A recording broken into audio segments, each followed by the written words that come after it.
Усіх вітаю! Ви на каналі Мотолайф. Тільки правдива та актуальна інформація під час війни з російським окупантом.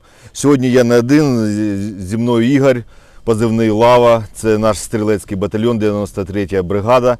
Ви вже багато відео бачили з його участям, що він і знімав на полі бою. І ось я приїхав до нього провідати. Він зараз у лікарні з запаленням легенів, але вже йде на поправку. Але приїхав провідати та зараз хочу запитати кілька питань, щоб вам розповіли пару історій. Ще ми подивимось ще одне відео, яке він потім прокоментує. То буде цікаво, не перемикаємось.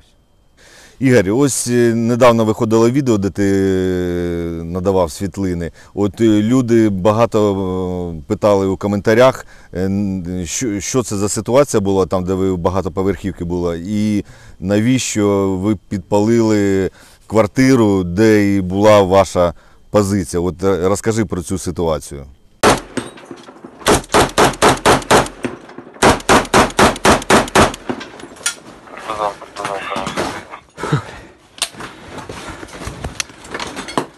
Партизан на зв'язку. Збоку підарасів. В першому під'їзді. Должні бути в першому. Ми підпалили після першого під'їзду кімнату. Прийняв плюс. Так. Пане, зв'язок, бізон. Бойова робота 93-ї бригади. Пане на зв'язку. Обставини склались таким чином, що підари зайшли до нашого під'їзду. Я їм перед цим влаштував пару сюрпризів. 2 гранати у стаканах, одну в холодильник, одну на двері під'їзду. Таким чином ми почули, що до нас зайшли гості. Потім був бойовий контакт. Ми їх трохи постріляли, закидали гранатами, але їх було більше. У них була підтримка гранатометів з сусідніх будинків, працював снайпер. Нам довелось відійти у глиб будинку. А так як у нас через ці поверхи були пробиті сквізні отвори, через які ми переміщувались по всьому будинку, і так як ми не могли втримати той під'їзд, довелось підпалювати, щоб вони не пройшли. Тому я розумію, люди бачать, як горить квартира, як горить добро, але це війна. І потрібно всі методи приміняти, щоб ворога зупиняти. Так що таким чином, інакше ніяк. Розкажи ще цю прикру ситуацію зі своїм побратимом, яка сталася у цьому ж домі це було? Так, це було у цьому домі. Ми воювали, весь день з ним воювали. Потім був момент затища. Ми присіли на диванчик поряд з кімнатою, в якій був прохід, через який лізли підари. Присіли відпочити чуть-чуть, послухати. А підари тим часом підтягнули до тієї стіни вибухівку і взірвали ту стіну в той момент, як ми сиділи на тому диванчику. Якби не диван, то завалило б нас нафіг. І потім вскочили та й побігли. Добігли до ящика з гранатами, схопили гранати, повернулись, почали закидувати їх. Потім постріляли. Потім довелось відходити. Відійшли, зайняли нову позицію. Було повідомлення про те, що хтось біля будинку є. Він пішов перевіряти. В цей момент був приліт артилерійського снаряду прямо у під'їзд. Його завалило. Він ще деякий час був живий, поки я робив запис на евакуацію. Але евакуація не встигла. Він помер. Ось так. Коли стало трохи тихіше, ми його виносили. Виносили теж не по дуже рівній дорожці. Винесли. Тепер в мене нема товариша. То так. Це дуже прикро, але всі повинні розуміти, що війна – це кров, біль, втрати, поранення. І не все так гарно, що розповідають на телеекранах. І ми робимо ці розповіді для того, щоб усі розуміли, як в наявності ця війна йде і наші втрати. Це болісно навіть розповідати, але хто це розповість, як не ми.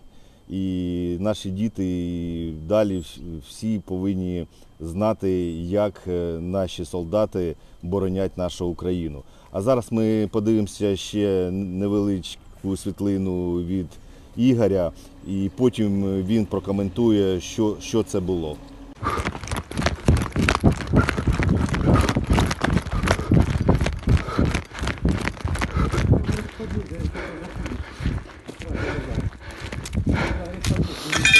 Блять.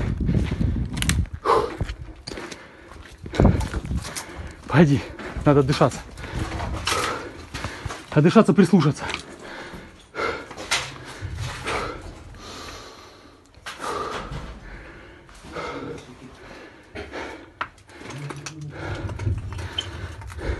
В этом нет.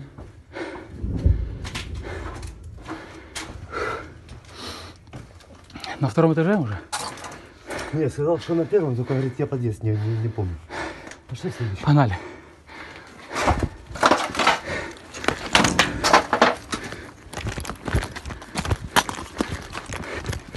Так сходу в подъезд не суйся.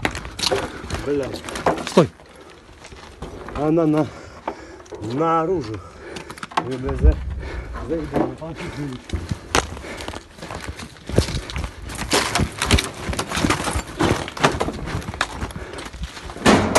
Быстрей.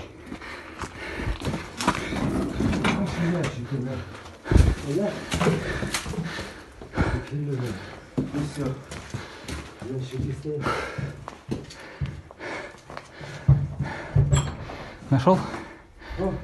Заебись. Морковки. Заебись. Надо? Там морковки. Это морковки. Надо. Если возьмем ленты и останется место, берем и морковки. Так, давай, смотрим, А что мы тут. тебе и кравчучка мечтал. Заебись, на нее и грузим. Так что мне нихуя. Давай, я ее вытащу. Потом ящик положим на улице на нее. Чем в руках тащить. Она, блядь, где эффективнее. Дефективная? Ну, да.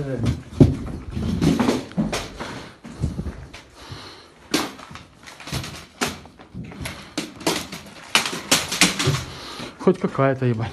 Так, давай ленты, блядь, у нас в приоритете ленты. Нахуй, тогда блядь, пошли. эти морковки. Где? Чего? Наверху? Нет. В следующем подъезде? Я не помню. Так, каска. Надо нам?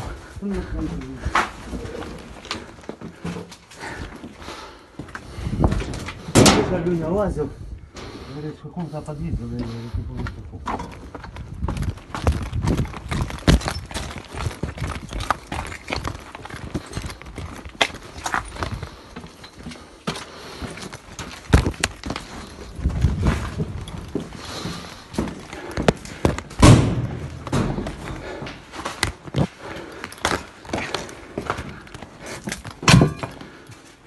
Аккумулятор.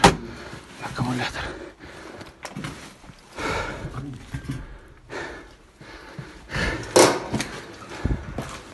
Наебал Леонид? Он что-то мне пытался объяснить.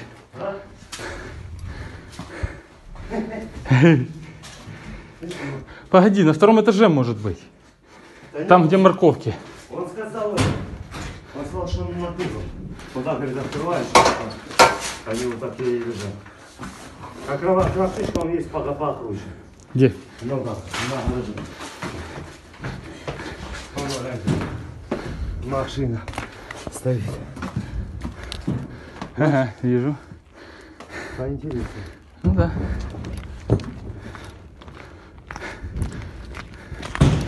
Блядь, двери придерживать надо.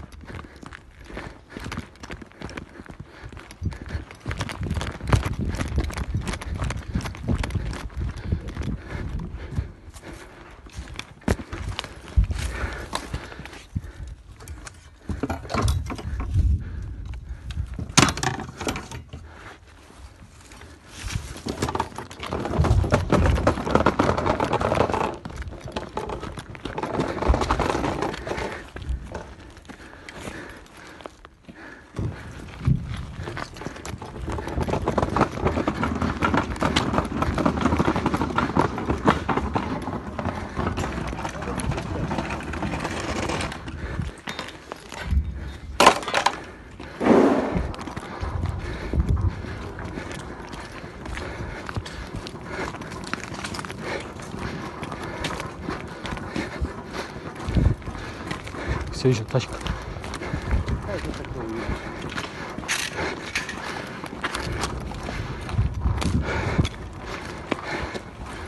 Может, не в этом доме?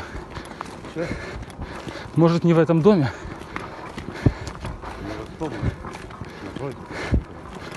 Да? Ну, ходит в сторону, по дороге. Или вниз спустится. Це сірі дома, сірі будинки, в які ні ми не заходили, ні підарі не були іще там. Але так як частний сектор теж був не повністю нами контрольований, тому заходили з опаскою, заходили обережно, заходили, знаходили боєприпаси,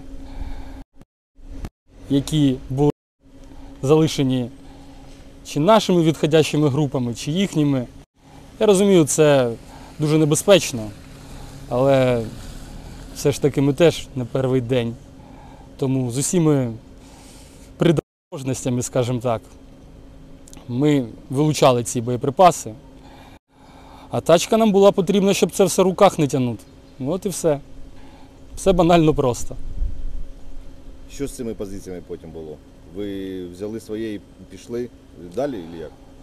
Потім ми зайняли ті будинки, потім ви бачили, що з цими будинками було далі, потім ми з них відходили. Ну, це було вже дуже-дуже після того, як заходили. Тому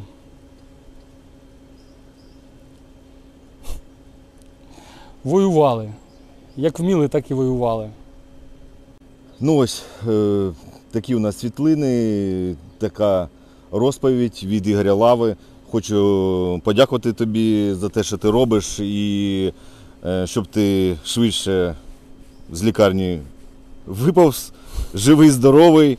І хочу побажати усім, щоб перемога над російським окупантом як намного більше і скоріше прийшла. Бо ми не переможні. Слава Україні, слава ЗСУ, а Путін – гандон.